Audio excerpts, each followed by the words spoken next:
Este es uno de los parajes más viejos, dice, más importantes sobre el antiguo Camino Real. Unos parajes más importantes. Se ignoraban también las dimensiones de la estancia y las tareas que se realizaban en la estancia.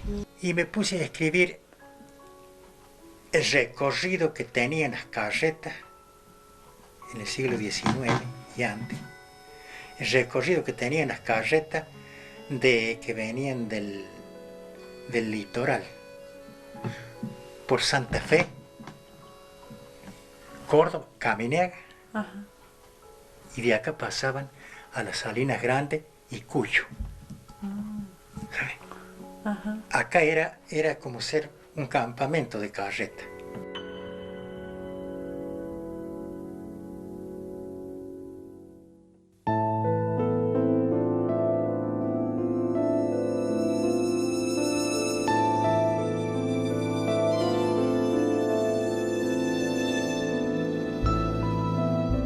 Historias de viejas carretas. Historias pasadas de hombres que caminaron y cabalgaron para construir esa historia. Hoy, aquellos viejos recuerdos aún perduran en las imágenes de antiguos habitantes de estos parajes, y cada paso que uno da, un vago reflejo de lo que fue vuelve a vivir. Los relatos de dichos por otros, se suceden en cada pueblo, en cada casa, y si bien el silencio acompaña las largas siestas pueblerinas, escondido en viejas casas aún deambulan los fantasmas de aquellas historias.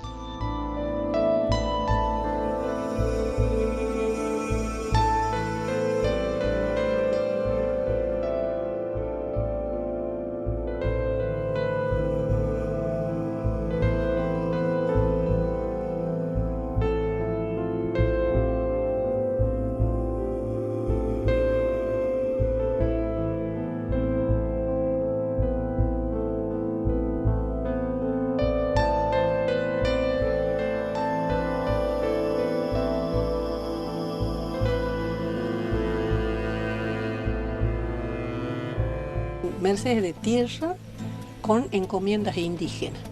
Y allí venían los indios caminejos. Y ahí surge el nombre del pueblo, Caminejo. Y bueno, Caminega, ¿cómo le podría explicar a este chico? Y bueno, Caminega para mí es algo muy grande. Claro, algo que, mire, trabajo en tantas partes y al último tuve que venir a Caminega porque lo sentía, Caminega, lo llevo dentro, Caminega, ¿me entiendes? Claro. Lo llevo dentro, Caminega. Paraban acá a descansar las carretas, todo en ese alambrado que hay ahí, que ahora ya es dueña la gente, han hecho casa y todo. Ahí echaban las mulas, porque no sé cuántas mulas traían.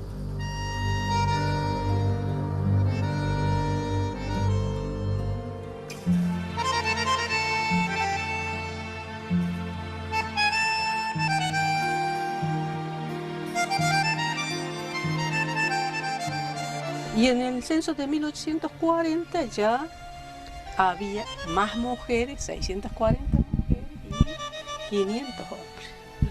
Y era debido a las guerras civiles que había en el país, que llevaban los hombres, que eran las mujeres.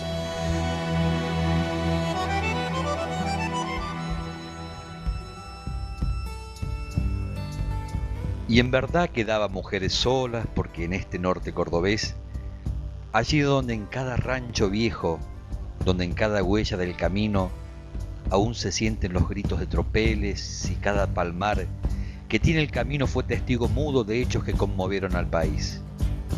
Postas, plaza de mulas, de viejos rodeos camino al Alto Perú. Viejo camino real de historias que aún perduran.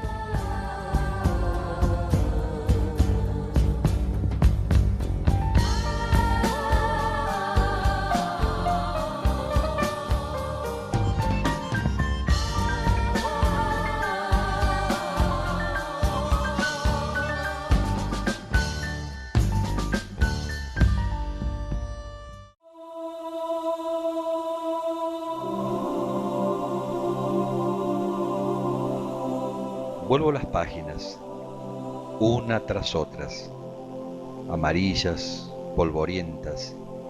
En cada letra, en cada frase, hay un poco de los hechos de pueblos que se iban encadenando en el tiempo. Pueblos que recuerdan nombres de indios de la zona, otros de algún santo, pero cada ladrillo que allí se puso sirvió para encerrar las leyendas de largas noches de hombres y mujeres de otros tiempos.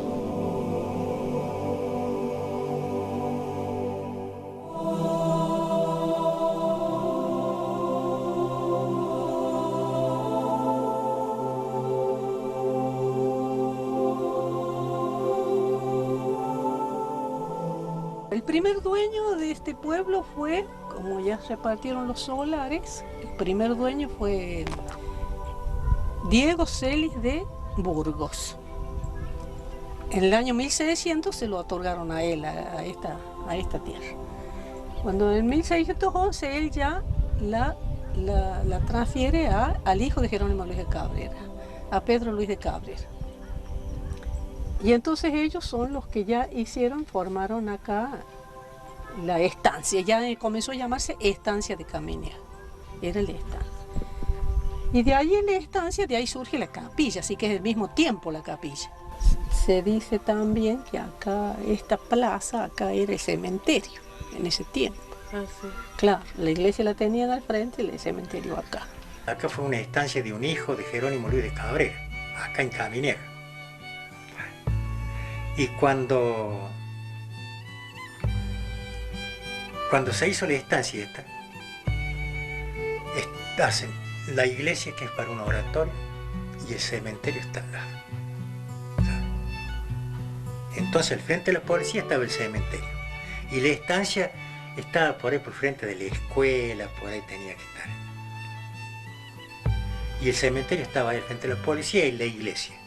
Esta iglesia es muy vieja, es un asentamiento indígena que había acá, incluso cuando se hace cargo el hijo de Jerónimo Luis de Cabrera, de la estancia aquí en Caminega, dice que se hacía cargo de la estancia, todo lo plantado y clavado, más un indio que venía en el paquete ese, y que a los indios de Caminega tenían que darle la tierra suficiente para que produzcan la comida ellos. Así que calculo usted si tendrá años la iglesia.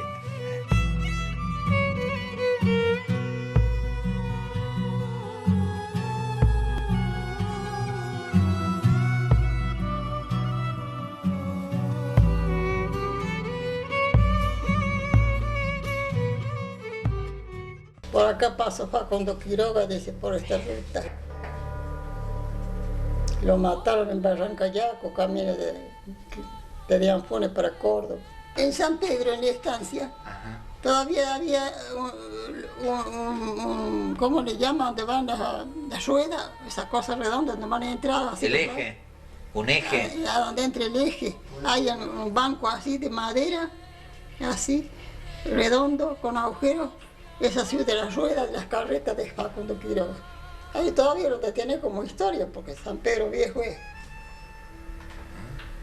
Si ustedes van y toman ahí, pregunten si tienen, y pregúntenle a usted que había la madera donde van los rayos de la rueda, donde ahí tenía los agujeros, así que Sí. tenían las mujeres de para poner batallas de lavar, así, todos así. O tenía los peones para poner los aperos también así, y eso sabía decir la dueña de la estancia, doña Raquel, que era antes. Le decía, esa fue, mirá los recuerdos de Facundo Quiroga, todavía están ahí. Me imagino que los tendrán todavía, no sé.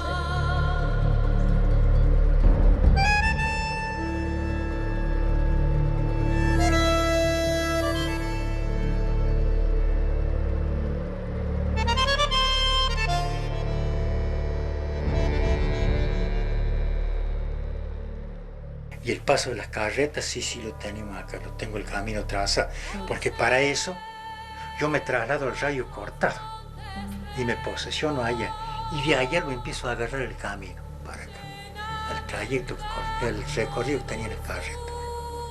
Y así yo llego hasta San Pedro Norte, está la cicatriz de los caminos, cicatriz le llaman en algunas partes, por donde cruzaban los caminos. Y así iban a San Pedro Norte y de ahí hacia las Salinas Grandes y a Cuyo.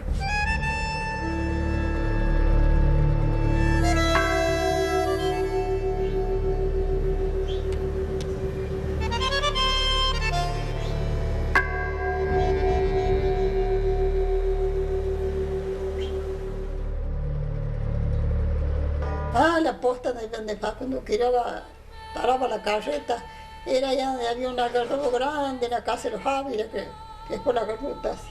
Cuando hice la posta para descansar ahí, me contaba mi suegra a mí,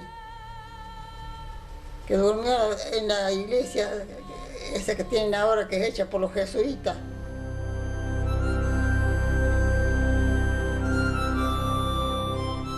Que por allí pasó Facundo Quiroga. Así de simples son los relatos.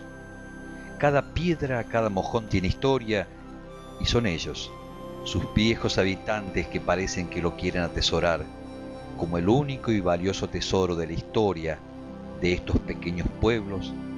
Y si alguien les pregunta, digo, como al paso, ¿por aquí pasó la historia? Con orgullo te dicen, sí, por aquí pasó.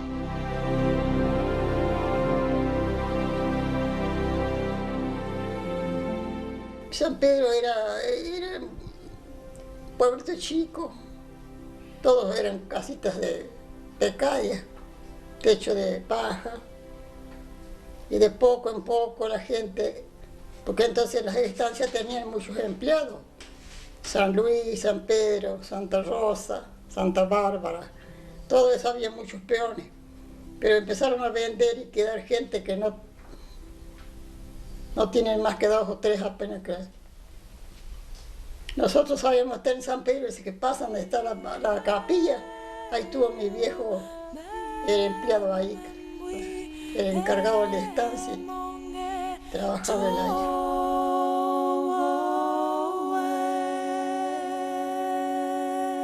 Pero los tiempos fueron cambiando. No para el viejo boyero o la cocinera de la pionada, no para el peón de estancia, que a cambio de tener un cuero para dormir, pasaba de sol a sol en el campo del patrón, de ese que se fue adueñando de tierras de otros que desde siempre vivieron allí.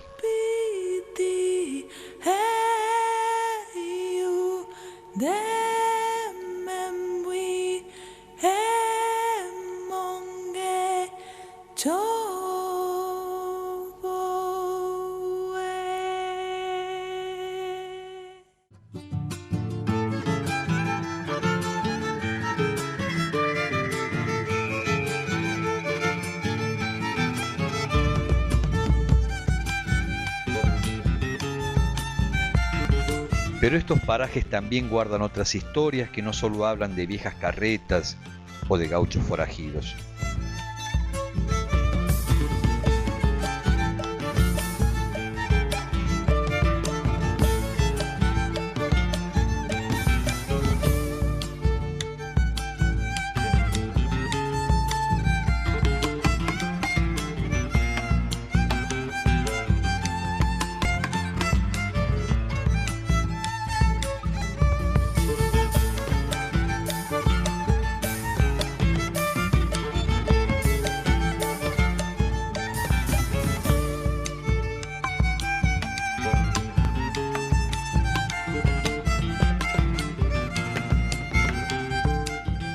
Cuando destruyeron los panteones, eso, donde los cadáveres iban parados en el cementerio. Único, no sé si en la Argentina o en el mundo, no sé, pero único panteón donde iban los cadáveres parados, estaba en Caminagua y los destruyeron.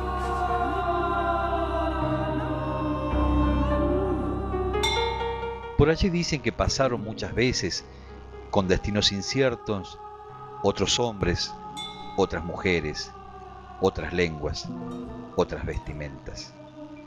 Pero de todo eso quedó algo en el Campo Santo que trascendió la misma leyenda, y son los cuerpos enterrados de pie que los habitantes de estos parajes no saben por qué.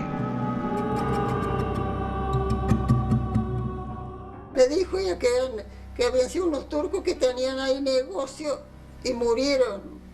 Murió uno primero, después murió otro y vinieron después que ya murieron los dos, quedó eso, vinieron los de la Turquía sería, a sacarlo porque lo abrieron y le sacaron toda la dentadura de oro que tenían, los anillos, porque acá los enteraron con todo, los anillos, todo. Entonces eso me contaba mi suegra. Dice, fíjate cómo, ¿qué nos puso parados así? Ellos dijeron que cuando ellos se murieran, dice, los pusieran que no los vayan a enterrar acostados, que los entierren parados, hace el cajón parado así.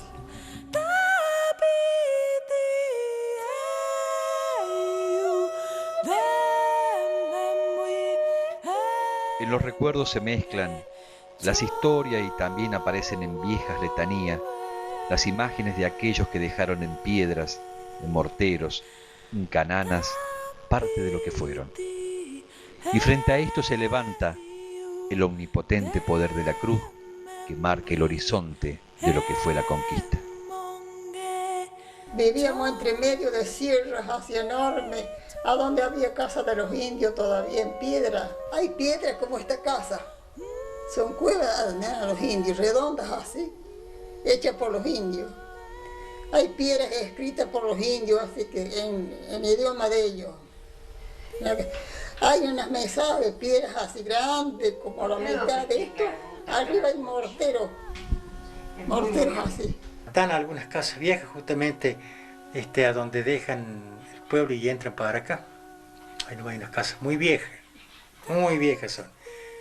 Y son las únicas casi que quedan. Las únicas casi que quedan. ¿Y esas casas de quiénes eran? De los Bulacios.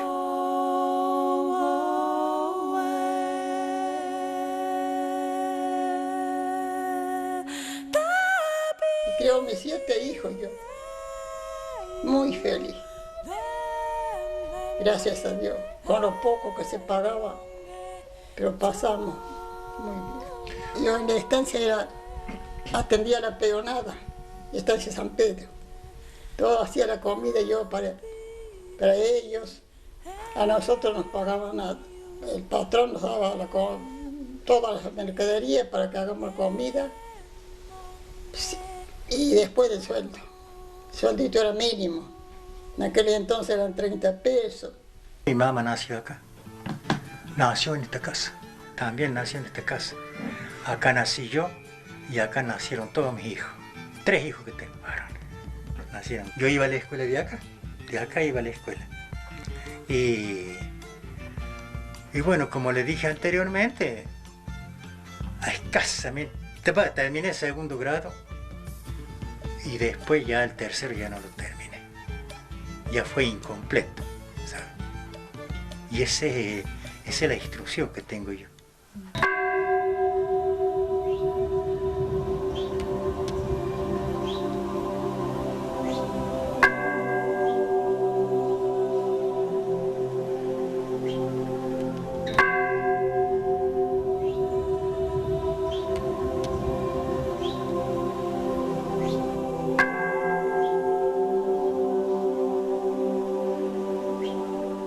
La iglesia, cuando yo vine acá en el 24, estaba la iglesia apenas estaba donde el techo, con todas las cosas que tenía al lado, como le llamaban, los andamios, todo podrido, debía ser que hacía años que estaba dejada de hacer.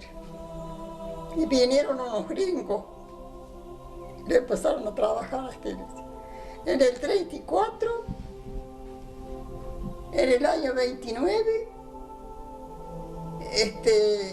estaban todos trabajando y la terminaron en el 30, yo creo, 34, ya la habían terminado, todo así con todos esos trabajos. Era preciosa cuando era nueva.